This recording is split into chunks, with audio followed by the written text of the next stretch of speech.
I'm a nice enough little poem when I've got nice rhythm and rhyme. The story I tell, that's nice as well, and I'm happy. Well, most of the time. But why can't I amount to something more than some amusing little ditty and have an impact on the world, instead of sitting here feeling so petty? Just imagine if Wordsworth had written me, words flowing like an old red wine. Instead of this drivel from my author's pen, he couldn't write a half-decent line. And he uses small words, which is no surprise when you look at the size of his vocabulary. Now there's a word with more than 2 syllables, that word's going to be lonely. So I'll never go down to the seas again, to the lonely sea in the sky. I'll just wallow here in this wasteland grim, this paradise lost. And why? Because he wouldn't know a pentameter from an Edgar Allan Poe, or Ozymandias from a Grecian urn. So look on my words, ye mighty in despair, for I'm doomed at every turn. And oh, to be born of a different age when orators were renowned for their skill, where I could have been narrated to the whole wide world by the likes of Sir Winston Churchill. But this bloke brings me out at his family dues, and he stands there and reads me out loud with his boring old voice and his serious face, and he still stands there looking so proud.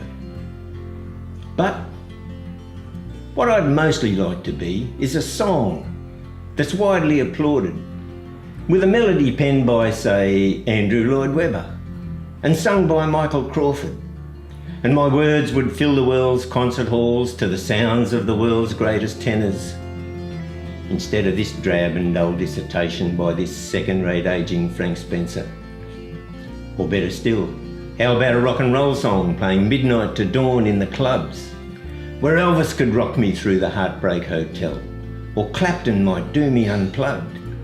The Stones could get me some satisfaction. Sergeant Pepper had a little sparkle, and just like a bridge over troubled water, I'd lay me down with Simon and Garfunkel. Maybe Dylan and Elton could collaborate, like a candle that's blowing in the wind. Or I could even help save the forests of Brazil with the razorback rhythms of Sting. Memphis could catch me with some down-home blues, Nashville twang bring tears to the eyes. But there I'll be, driving my Chevy to the levee on the day that the poetry dies. Pavarotti, Carreras, Domingo, Dame Joan, I can dream there's hope for me yet. Before an audience that's dripping with diamonds and class at Covent Garden or the New York Met. But here I am at Mum's place, being read by some worn-out old squatter. And look at this mob of layabouts here. Bet they never been to the opera. So just how much of this can a poor poem take, this life of being constantly rubbished? I reckon I'd rather have been written by Anonymous. Well, at least some of his work's been published.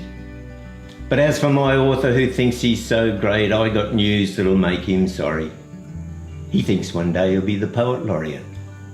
But don't hold your breath waiting, Laurie.